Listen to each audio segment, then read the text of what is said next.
Hello dear students, welcome to chem boost again. तो आज हम आपके लिए लेकर के आए हैं स्ट्रक्चर एंड बॉन्डिंग का लेक्चर नंबर 14, जिसमें हम बेसिकली हाइड्रोजन बॉन्डिंग से रिलेटेड कुछ इंपॉर्टेंट क्वेश्चंस को डिस्कस करने वाले हैं, उनके कॉन्सेप्ट्स को डिस्कस करने वाले हैं। इसीलिए मैं आपको हाईली रिकमेंड करूंगा कि आप स्ट्रक्चर एंड बॉन्डिंग का लेक्चर नंबर 13 यानी हाइड्रोजन बॉन्डिंग की थ्योरी वाले लेक्चर को जरूर देखें। उसका लिंक मैं आपको आई टैब पर दे रहा हूँ। तो चलिए लेक्चर को बिना टाइम वेस्ट किए स्टार्ट करते हैं।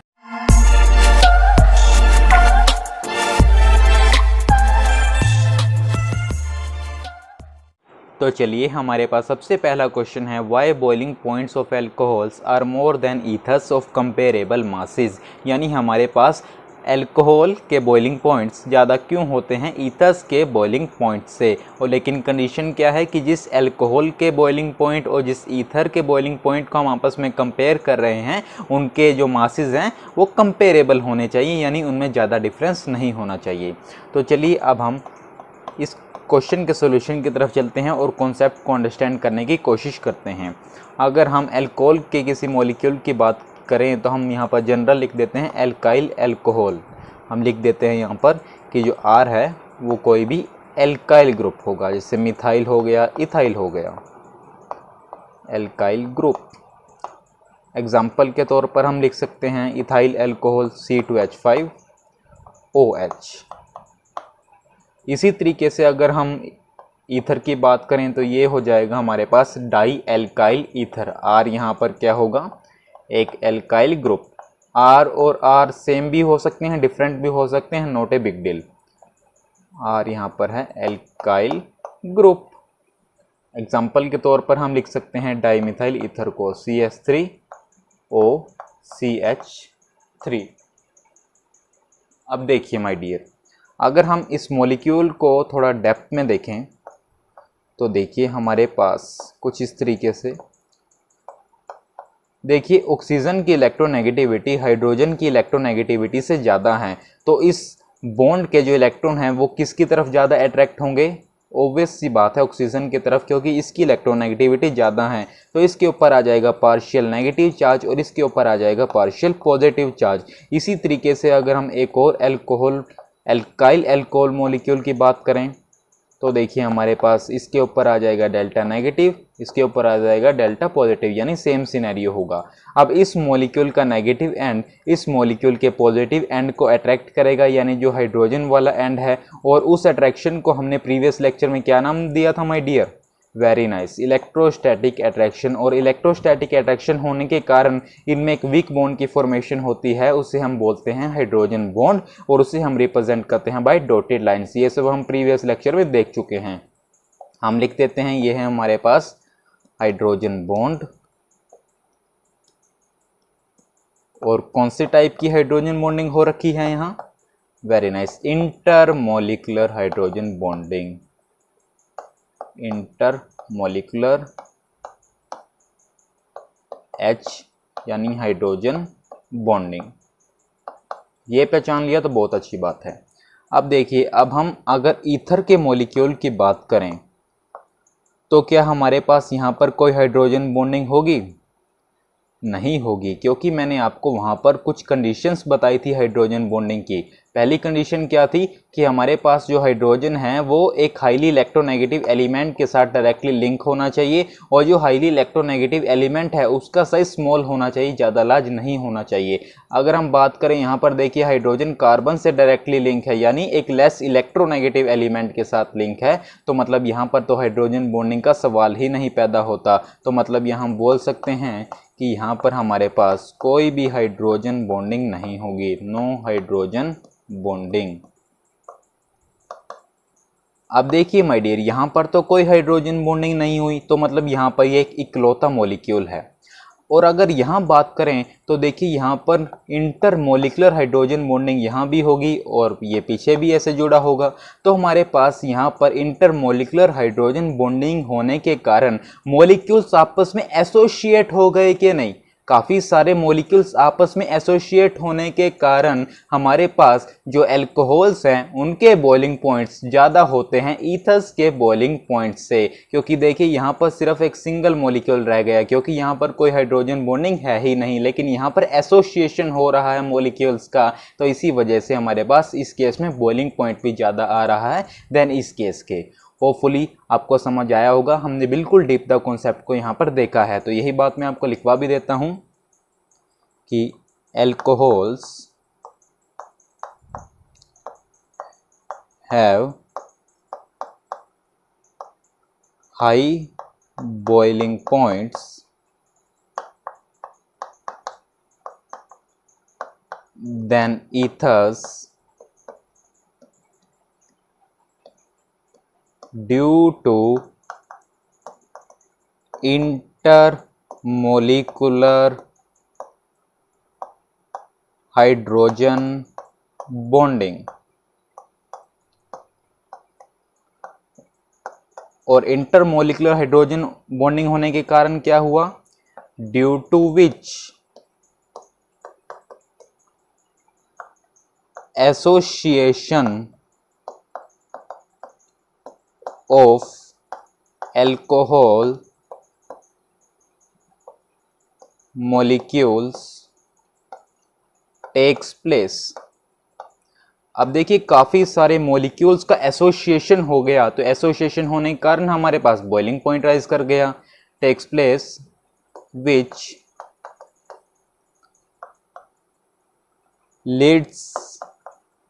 leads to increase in boiling point। लेकिन ईथर में हमारे पास ऐसा कुछ नहीं है, but there is no such bonding, और हाइड्रोजन बॉन्डिंग लिख लेते हैं हम specifically, no such hydrogen bonding in ethers. तो ये हमने आपको लिखवा भी दिया।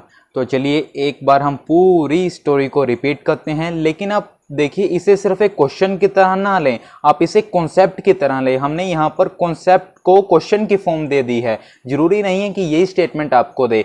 मान लीजिए आपको नाम देकर पूछ ले कि why ethyl alcohol have more boiling points than dimethyl ether, तो किसी भी फॉर्म में क्वेश्चन पूछ सकता है। आपको सिर्फ कॉन्सेप्ट को अंडरस्टैंड करना है कि अल्कोहल के मॉलिक्यूल्स में हमारे पास इंटरमोलिकुलर हाइड्रोजन बॉन्डिंग होती है, और इंटरमोलिकुलर हाइड्रोजन बॉन्डिंग के कारण क्या होता है, एसोसिएशन होता है मॉलिक्यूल्स का। तो उससे क्या होता है भाई, एसोसिएशन होने के कारण ऑब्वियस सी बात है हमारे पास बॉइलिंग पॉइंट राइज होगा। लेकिन ईथर में ऐसा क्यों नहीं हुआ, क्योंकि ईथर में हमारे पास कोई भी हाइड्रोजन बॉन्डिंग नहीं दिखाई देती। तो डेट्स वाई हमारे पास अल्कोहल्स के बॉइलिंग पॉइंट्स ज़्यादा होते हैं ईथर्स के बॉइलिंग पॉइंट से। अगर मैं आपको बताऊं, जो हमारे पास इथाइल अल्कोहल है इसका बॉइलिंग पॉइंट होता है 351 केल्विन, और अगर हम इसकी बात करें डाईमिथाइल ईथर की, तो इसका होता है हमारे पास 249 केल्विन। एक्सपेरिमेंटली भी आप देख सकते हैं, और हमने आपको कॉन्सेप्ट भी बता दिया। तो आप इसे नोट करें, फिर हम हमारे नेक्स्ट क्वेश्चन की तरफ प्रोसीड करेंगे। तो चलिए हमारे पास सेकंड क्वेश्चन है, why boiling point of water is more than ethyl alcohol, कि हमारे पास वाटर का बॉइलिंग पॉइंट इथाइल अल्कोहल के बॉइलिंग पॉइंट से ज़्यादा क्यों होता है। देखिए माय डियर, हम सब जानते हैं कि हमारे पास वाटर का मॉलिक्यूलर मास कितना होता है, 18 AMU। इसी तरीके से अगर हम बात करें इथाइल अल्कोहल की, तो हमारे पास कितना होता है इसका मॉलिक्यूलर मास, 46 AMU। अब कायदे से तो क्या होना चाहिए, इसका मॉलिक्यूलर मास ज़्यादा है इससे, तो इसका बॉइलिंग पॉइंट ज़्यादा होना चाहिए था इससे। लेकिन माय डियर, हम सब जानते हैं कि वाटर का बॉइलिंग पॉइंट होता है हमारे पास 373 केल्विन, और अगर इथाइल अल्कोहल की बात करें तो हमारे पास इसका जो बॉइलिंग पॉइंट होता है वो होता है 351 केल्विन। यानी वाटर का बॉइलिंग पॉइंट ज़्यादा है इथाइल अल्कोहल से। तो आइए अब इसके पीछे के कॉन्सेप्ट को जानते हैं। अब आप सब जानते हैं, अभी हमने डिस्कस भी किया है कि अल्कोहल में हमारे पास कौन सी हाइड्रोजन बॉन्डिंग होती है, इंटरमोलिकुलर हाइड्रोजन बॉन्डिंग। दिखा भी देते हैं हम एक बार। यहाँ पर आ जाएगा delta negative, delta positive, delta negative, delta positive. ये एक दूसरे को अट्रैक्ट करेंगे बाय इलेक्ट्रोस्टैटिक अट्रैक्शन और एक वीक बॉन्ड की फॉर्मेशन करेंगे जिससे हम बोलते हैं हाइड्रोजन बॉन्ड। तो मतलब यहाँ पर हो रही है हमारे पास intermolecular hydrogen bonding through one hydrogen. लेकिन अगर हम बात करें वाटर के मॉलिक्यूल की, अब देखिए माय डियर, इसके ऊपर आ जाएगा partial negative charge, partial positive, partial positive. अब हम बात करें एक और वाटर के मॉलिक्यूल की, देखिए इसके ऊपर आ जाएगा delta negative, delta positive, delta positive. अब देखिए इनके बीच में भी तो इलेक्ट्रोस्टैटिक अट्रैक्शन होगी और किसकी फॉर्मेशन होगी, वीक बॉन्ड यानी हाइड्रोजन बॉन्ड। इसी तरीके से अगर हम यहाँ बात करें, देखिए माय डियर डेल्टा नेगेटिव, इनके बीच में भी तो हाइड्रोजन बॉन्डिंग की फॉर्मेशन होगी। मतलब यहाँ पर एक हाइड्रोजन से हमारे पास हाइड्रोजन बॉन्डिंग हो रही थी और यहाँ पर हमारे पास दो हाइड्रोजन के थ्रू इंटरमोलिकुलर हाइड्रोजन बॉन्डिंग हो रही है। तो मतलब किसमें एसोसिएशन ज़्यादा होगा अगर मैं आपसे पूछूं? अगर आपका आंसर वाटर है तो आप बिल्कुल सही हैं। आप देख सकते हैं यहाँ पर हमारे पास दो हाइड्रोजन के थ्रू इंटरमोलिकुलर हाइड्रोजन बॉन्डिंग हो रही है और फर्दर ऑक्सीजन भी हमारे पास हाइड्रोजन बॉन्डिंग फॉर्म करेगा। इन ये नेगेटिव है, ये हाइड्रोजन के साथ हमारे पास हाइड्रोजन बॉन्डिंग की फॉर्मेशन कर लेगा। तो मतलब यहाँ पर हमारे पास क्या हो रही है, extensive intermolecular hydrogen bonding, intermolecular hydrogen bonding. No doubt यहाँ पर भी हमारे पास इंटरमोलिकुलर हाइड्रोजन बॉन्डिंग हो रही है, लेकिन यहाँ पर एक्सटेंसिव यानी बहुत ज़्यादा मात्रा में हमारे पास इंटरमोलिकुलर हाइड्रोजन बॉन्डिंग हो रही है। तो इसी वजह से हमारे पास जो वाटर का बॉइलिंग पॉइंट है वो ज़्यादा होता है इथाइल एल्कोहल से। होपफुली आपको समझ आया होगा। हमने डीप द ग्राउंड इस कॉन्सेप्ट को जानने की कोशिश की है। आप इसे नोट करें, मैं आपको लिखवा भी देता हूँ। तो चलिए अब हम इसका आंसर लिखते हैं कि हमारे पास बॉइलिंग पॉइंट जो वाटर का है वो ज़्यादा क्यों होता है इथाइल एल्कोहल से। कॉन्सेप्ट हमने जान लिया, तो हम लिखते हैं this is due to the fact, this is due to the fact that water molecules are associated as compared to ethyl alcohols molecules, and hence water has higher boiling point than alcohol। और association किसकी वजह से हुई, and association occurs due to extensive intermolecular hydrogen bonding. ये important word है, इसके बिना answer अधूरा है। Hydrogen bonding.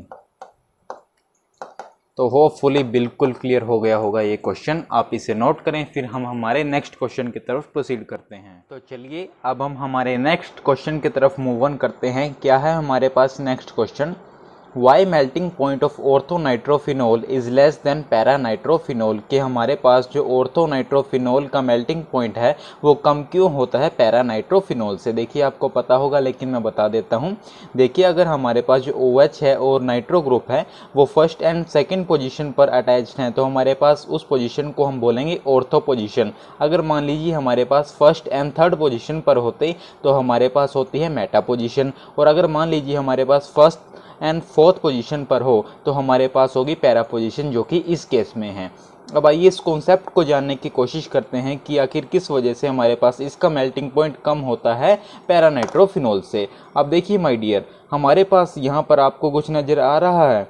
अगर आपका आंसर है इंट्रामोलिकुलर हाइड्रोजन बॉन्डिंग, तो आप बिल्कुल सही हैं। देखिए यहाँ पर हमारे पास इंट्रामोलिकुलर हाइड्रोजन बॉन्डिंग फॉर्म हो रही है कि नहीं। हमने प्रीवियस लेक्चर में देखा था कि इंट्रामोलिकुलर हाइड्रोजन बॉन्डिंग के लिए हमारे पास कुछ कंडीशंस होती हैं। एक कंडीशन क्या थी कि हमारे पास जो हाइड्रोजन है वो एक हाईली इलेक्ट्रोनेगेटिव एलिमेंट के साथ अटैच होगा। देखिए है ना हमारे पास यहाँ पर, और क्या कि एक इलेक्ट्रोनेगेटिव एलिमेंट एक लेस इलेक्ट्रोनेगेटिव एटम के साथ अटैच होगा। देखिए नाइट्रोजन कार्बन से अटैच है, और जो हमारे पास रिंग फॉर्म होगी इंक्लूडिंग हाइड्रोजन वो 5 या 6 मेंबर्ड होगी। तो आप देख सकते हैं 1 2 3 4 5 6, देखिए 6 मेंबर्ड रिंग है। तो हमारे पास यहाँ पर सभी कंडीशंस फुलफिल्ड हो गई। तो हमारे पास यहाँ पर क्या होगी my dear, intramolecular hydrogen bonding. खुला माइंड थोड़ा, ये है हमारे पास इसके पीछे का प्योर कॉन्सेप्ट। यहाँ पर हो गई हमारे पास इंट्रामोलिकुलर हाइड्रोजन बॉन्डिंग। अब यहाँ पर आइए, अब आप कोई क्वेश्चन कर सकता है कि यहाँ पर हमारे पास इंट्रामोलिकुलर हाइड्रोजन बॉन्डिंग क्यों नहीं हुई।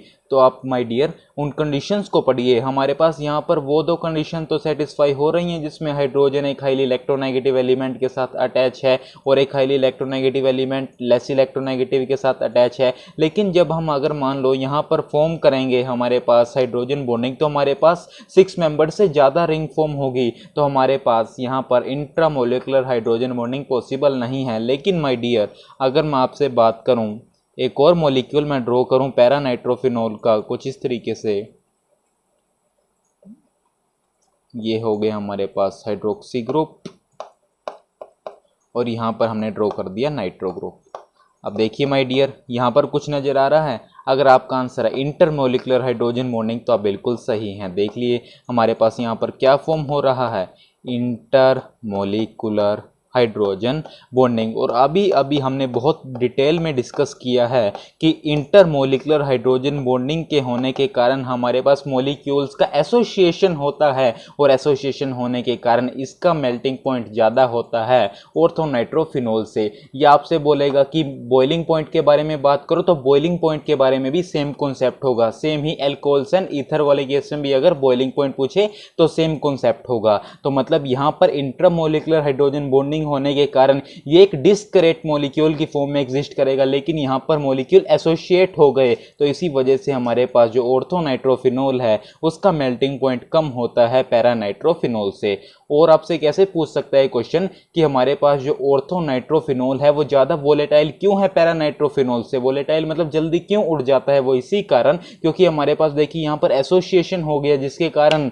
मेल्टिंग पॉइंट बढ़ गया, यानी वोलेटाइल करना थोड़ा मुश्किल है एज कम्पेयर टू ऑर्थोनाइट्रोफिनोल के, क्योंकि यहाँ पर ये डिस्क्रेट फॉर्म में एग्जिस्ट कर रहे हैं ना कि एसोसिएटेड फॉर्म में। तो यही बात हम यहाँ पर लिख भी देते हैं कि क्या रीज़न है हमारे पास मेल्टिंग पॉइंट ऑर्थोनाइट्रोफिनोल का कम है पैरानाइट्रोफिनोल से।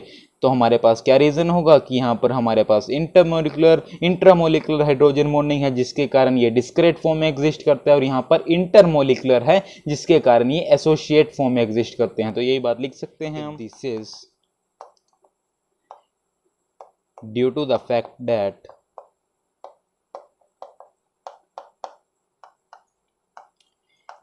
in orthonitrophenol there is intramolecular hydrogen bonding, intramolecular H bonding. As a result it exists as discrete molecule, but in paranitrophenol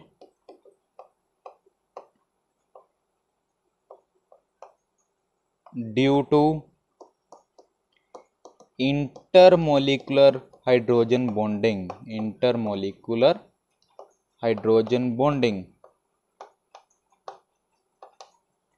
association of molecules occur, और एसोसिएशन होने के कारण हमारे पास जो मेल्टिंग पॉइंट है पैरानाइट्रोफिनोल का वो ज़्यादा होता है ऑर्थोनाइट्रोफिनोल से। होपफुली काफ़ी पसंद आया होगा आपको ये क्वेश्चन, तो आप इसे नोट करें। फिर हम हमारे नेक्स्ट क्वेश्चन की तरफ चलते हैं। तो चलिए माय डियर स्टूडेंट्स, हमारा नेक्स्ट क्वेश्चन है why primary amines boils at high temperature than tertiary amines. कि जो हमारे पास प्राइमरी अमीन्स हैं वो हाई टेम्परेचर पर क्यों बॉयल होते हैं as compare to tertiary amines. तो आइए इस बात की डेप्थ में जाने की कोशिश करते हैं। देखिए हमारे पास अगर मैं जनरल में बात करूं तो होते हैं हमारे पास प्राइमरी अमीन RNH2। अब देखिए माय डियर, जब हम इसके मॉलिक्यूल को ड्रॉ करेंगे तो कुछ इस तरीके से होगा HNRH। अगर हम टर्शरी अमीन्स की बात करें तो वो होते हैं हमारे पास R3N। तो अगर इसके मॉलिक्यूल को ड्रॉ करें तो हमारे पास कुछ इस तरीके से सिनेरियो होगा R। अब देखिए माय डियर, यहाँ पर नाइट्रोजन की इलेक्ट्रोनेगेटिविटी ज़्यादा है हाइड्रोजन से, तो इसके ऊपर आएगा डेल्टा नेगेटिव चार्ज, इसके ऊपर आएगा डेल्टा पॉजिटिव और यहाँ भी आ जाएगा डेल्टा पॉजिटिव। अगर एक और प्राइमरी अमीन के मॉलिक्यूल की अगर हम बात करें तो वो कुछ इस तरीके से होगा माय डियर। देखिए H, इसी तरीके से यहाँ पर delta positive, delta negative, delta positive. अब हमें पता है ये पॉजिटिव एंड दूसरे मॉलिक्यूल का नेगेटिव एंड आपस में इलेक्ट्रोस्टैटिक अट्रैक्शन के थ्रू एक दूसरे को अट्रैक्ट करेंगे और एक वीक बॉन्ड की फॉर्मेशन करेंगे, जिसे हम क्या बोलते हैं, हाइड्रोजन बॉन्ड। और इस टाइप को हम क्या बोलते हैं, इंटरमोलिकुलर हाइड्रोजन बॉन्डिंग। इसी तरीके से ये नाइट्रोजन फॉर्म करेगा और इसी तरीके से ये हाइड्रोजन। और हमें पता है कि इंटरमोलिकुलर हाइड्रोजन बॉन्डिंग होने के कारण, इंटरमोलिकुलर हाइड्रोजन बॉन्डिंग होने के कारण हमारे पास क्या होता है, मॉलिक्यूल का एसोसिएशन ऑफ मॉलिक्यूल्स। लेकिन माय डियर, अगर मैं आपसे बात करूं टर्शरी अमीन की तो हमारे पास क्या कोई कंडीशन सेटिस्फाई हो रही है हाइड्रोजन बॉन्डिंग के। देखिए कोई भी हाइड्रोजन ही नहीं अटैच है डायरेक्टली नाइट्रोजन एटम से, R group R group R group, तो मतलब हमारे पास यहाँ पर नो H बॉन्डिंग। तो हमें आंसर मिल गया कि हमें पता है इंटरमोलिकुलर हाइड्रोजन बॉन्डिंग से हमारे पास मॉलिक्यूल का एसोसिएशन होता है, जिस वजह से उनका बॉइलिंग पॉइंट राइज करता है। लेकिन हमारे पास टर्शरी अमीन्स में हमारे पास हाइड्रोजन बॉन्डिंग ही नहीं है, तो काहे को बॉइलिंग पॉइंट राइज करेगा भाई। होपफुली ये क्लियर हुआ होगा। सेम एक्सप्लेनेशन है जो हमने पिछले क्वेश्चन में देखी। सभी क्वेश्चंस में घूम फिर के हमारे पास कॉन्सेप्ट क्या आ रहा है, हाइड्रोजन बॉन्डिंग, और उसमें फर्दर इंटरमोलिकुलर या इंट्रामोलिकुलर। होपफुली ये क्वेश्चन भी आपको समझ आ गया होगा। लिख भी सकते हैं आप यहां पर कि this is due to the fact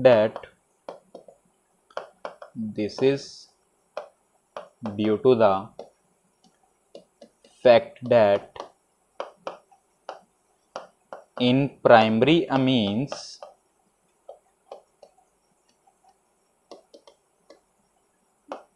there is intermolecular hydrogen bonding,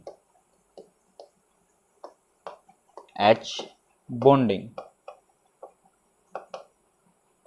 due to which, same explanation my dear, association of molecules occur।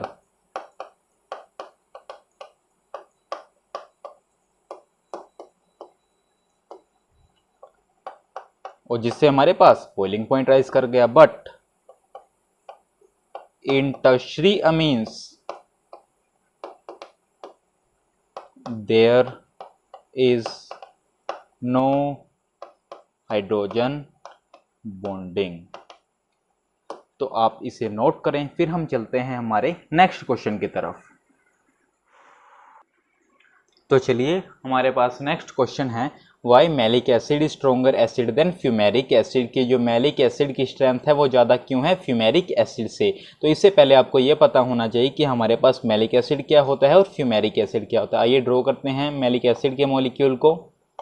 Carbon double bond carbon, C double bond O, OH, C double bond O, OH, H, ये है हमारे पास malic acid. और fumaric acid को अगर हम draw करें, carbon double bond carbon, COOH, H, COOH, H, ये है हमारे पास फ्यूमेरिक एसिड। अब आप मुझे एक बात बताएं कि देखिए हमारे पास यहाँ पर ये सेम ही नहीं हो गया। देखिए यहाँ पर भी COH ग्रुप है, COH ग्रुप है, 2 हाइड्रोजन है, कार्बन डबल बॉन्ड कार्बन क्या है, सेम नहीं है। तो माय डियर ये सेम नहीं है। देखिए हमारे पास जो COOH ग्रुप है यहाँ पर देखिए एक दूसरे से सिस पोजीशन में है, इसे हम बोलते हैं सिस पोजीशन। और यहाँ पर जो COOH ग्रुप है ये है ट्रांस पोजीशन पर, कुछ इस तरीके से देखिए जैसे चौक है, बिल्कुल अपोजिट देखिए ऐसे। तो इस पोजीशन को हम बोलते हैं ट्रांस पोजीशन। तो ये सेम नहीं है। तो देखिए हमारे पास हमें पता है कि कार्बोक्सिलिक एसिड की एसिडिक स्ट्रेंथ इस बात पर डिपेंड करती है कि वो कितना इजीली हमारे पास H+ दे रहा है। और जितना इजीली H+ देगा उतना ही हमारे पास उसकी स्ट्रेंथ होगी। तो अगर हम यहाँ से H+ को निकालें, मान लीजिए यहाँ से, तो हमारे पास फॉर्मेशन होती है H, C double bond C, C double bond O, O negative, और ये as it is C double bond O, OH। अब आपको पता है ये बॉन्ड पोलर है, यहाँ पर पार्शियल नेगेटिव पार्शियल पॉजिटिव। और देखिए यहाँ पर क्या होगी हमारे पास, very nice, intramolecular hydrogen bonding. बस ये समझ आ गया तो आपको कॉन्सेप्ट आ गया, इंट्रामोलिकुलर हाइड्रोजन बॉन्डिंग। और अगर हम यहाँ से H+ को निकालें, मान लीजिए यहाँ से गया H, C double bond C, COO negative, H, COOH। देखिए क्या यहाँ पर इंट्रामोलिकुलर हाइड्रोजन पॉसिबल है? क्यों नहीं है? क्योंकि देखिए हमारे पास हाइड्रोजन ही अवेलेबल नहीं है जो एक हाईली इलेक्ट्रोनेगेटिव एलिमेंट से अटैच हो, जैसा यहाँ पर था। तो मतलब यहाँ पर हमारे पास कार्बोक्सिलिक एसिड से जो एनाइन बन रहा है which is stabilize by intramolecular hydrogen bonding, लेकिन यहाँ पर जो एनाइन बन रहा है वो इंट्रामोलिकुलर हाइड्रोजन बॉन्डिंग के द्वारा स्टेबलाइज नहीं है। तो इसी वजह से हमारे पास जो मैलिक एसिड है वो स्ट्रोंगर एसिड होता है देन फ्यूमेरिक एसिड, क्योंकि जितना एनाइन स्टेबल होगा उतना जल्दी ये बनना चाहेगा, यानी ये उतना जल्दी H+ लॉस करना चाहेगा, और जितना इजीली H+ देगा उतना ही हमारे पास एसिड स्ट्रोंगर होगा। तो दिस इज द रीजन। तो होपफुली काफ़ी पसंद आए होंगे आपको ये क्वेश्चन। तो it is all about questions related to hydrogen bonding. ये लेक्चर काफ़ी पसंद आ रहे होंगे। आप अपनी फीडबैक हमें कमेंट सेक्शन में ज़रूर दें। तो चलिए नेक्स्ट वीडियो तक पढ़ते रहें। Wish you all the very best.